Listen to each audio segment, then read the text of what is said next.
Hai, Assalamualaikum. Okey, hari ni saya nak tunjukkan satu resepi baru, iaitu tulang masak kari. Okey, kalau sebelum ni saya pernah tunjukkan tulang masak sup ataupun sup tulang. So hari ni saya nak buat kari tulang pula, ya. Okey, terlebih dahulu tulang ni kita rebus dahulu, ya. Kalau saya dah rebus malam tadi, ya. Kemudian saya asingkan air rebusan, ya. Saya asingkan air rebusan daripada tulang ini dan saya simpan dalam peti sejuk. Okey, so pagi kita akan lihat lemak yang membeku di atas ni. Jadi kita buang, ya. Minta maaf tadi saya lupa nak tunjukkan cara membuang lemak yang beku di permukaan air rebusan. Saya harap para penonton tahu cara membuang cara membuang lemak yang membeku, ya. Sebab biasalah bila kita masak apa saja sup tulang ni dia ada lemak, kan. Jadi ada dua tips atau dua cara untuk kita mengasingkan lemak. Pertama, kalau kita nak cepat masak, ya, nak simpan dalam peti sejuk, mengambil masa untuk dia beku lagi. Okey, kalau kita nak masak cepat, kita buang air rebusan yang pertama yang mengandungi banyak lemak dalam air rebusan, ya. Kalau kita ada banyak masa, okey, kita bolehlah asingkan air rebusan dan kita simpan dalam peti sejuk.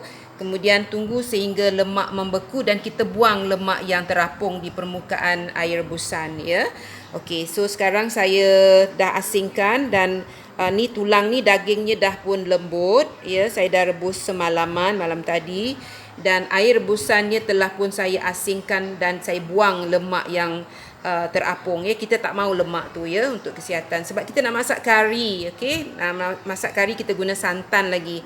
Okey, selain pada tulang, kita perlukan juga rempah kari daging. Di sini saya gunakan setengah paket, ya, setengah paket kari Faiza, ya, rempah kari daging Faiza. Boleh je gunakan apa saja jenis rempah, ya. Dan hari ini saya tak guna santan segar tapi saya guna santan kotak, ya, sebanyak 500 ml. Tak perlu banyak santan. Dan yang penting dua ni bahan menumis, ya. Satu bahan menumis dan ini juga kita akan tumis juga, tetapi kita blend atau kita tumbuk pun boleh, ya. Nak tumbuk boleh, nak blend boleh. Okey, bahan menumis yang penting kita ada bawang besar 1 biji dihiris halus, daun kari sedikit dalam 3-4 tangkai, dan empat beradik ni kulit kayu manis, ya, bunga lawang, bunga cengkeh dan buah pelaga.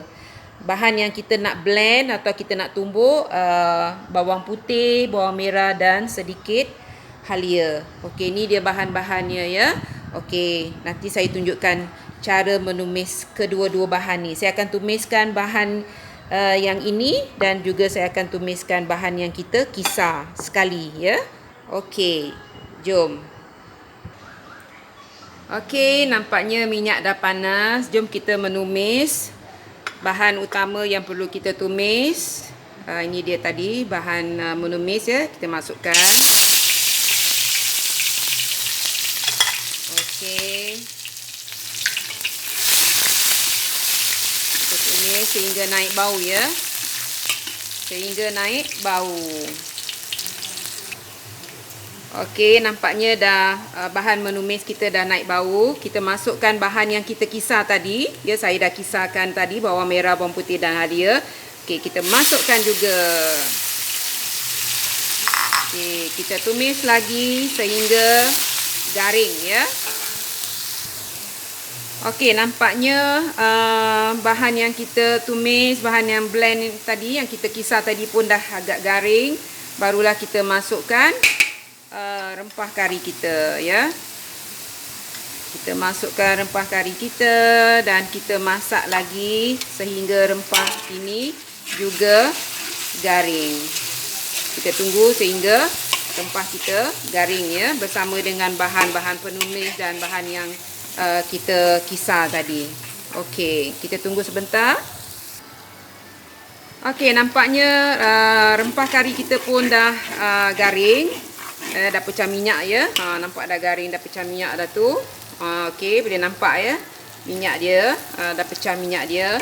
Okey, so kita masukkan tulang ya yang kita dah rebus. Pastikan kita rebus sehingga daging yang ada pada tulang tu betul-betul lembut lah ya. Kemudian kita masukkan air rebusan tulang tadi yang kita dah buang lemak dia. Okey. Okey, kita sebatikan dahulu. Okey, seterusnya kita masukkan asam keping sebanyak 2 keping. Di awal tadi saya lupa nak tunjuk ya. So asam keping kita letak 2 keping saja.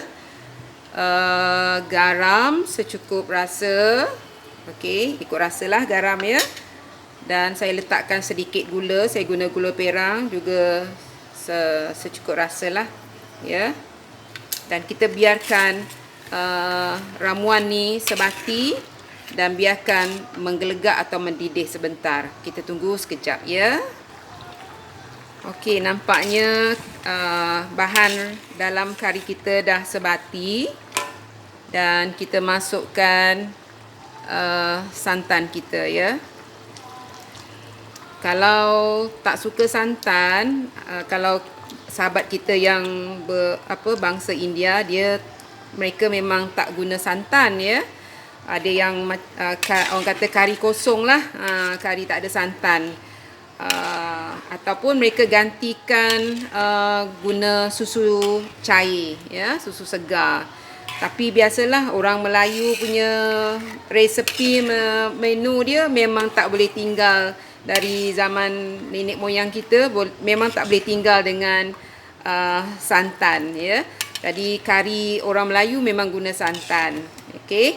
So saya dah masukkan santan sebanyak 500 ml ya, tak perlu banyak. Okey. So kita biarkan seketika santan ni ataupun kari ni menggelegak ya. Okey, nampaknya kari tulang kita telah pun masak dan sedia untuk dihidangkan. Okey, bagi mereka yang tidak makan daging lembu ataupun tulang lembu ya, bolehlah digantikan dengan daging kambing ataupun tulang kambing ya. Tulang biasanya kalau kita sebut tulang tu bukanlah tulang semua, adalah daging dia sedikit kan. Okey, jadi bagi sahabat-sahabat kita terutamanya yang beragama Hindu yang tidak makan daging lembu ya, ataupun tulang yang ada daging lembu ni, bolehlah digantikan dengan kambing ya, daging kambing ataupun tulang kambing. Cara masaknya sama sahaja ya. So hari ini saja yang saya nak tunjukkan ya, kari tulang lembu ya. Pastikan rebus dahulu ya, supaya daging yang terdapat pada tulang ini betul-betul lembut dan mudah kita nak makan nanti. Okey, dah siap untuk dihidang. Okey. Okey, kari tulang lembu yang saya siapkan telah pun siap masak dan saya dah pun hidangkan. Tinggal untuk menjamu selera saja. Okey, bolehlah tuan-tuan dan puan-puan mencubanya ya. Boleh gantikan dengan kambing juga kalau tak suka makan daging lembu atau tulang lembu ya. Okey, resepi tulang lembu dari Anim Kitchen. Selamat mencuba.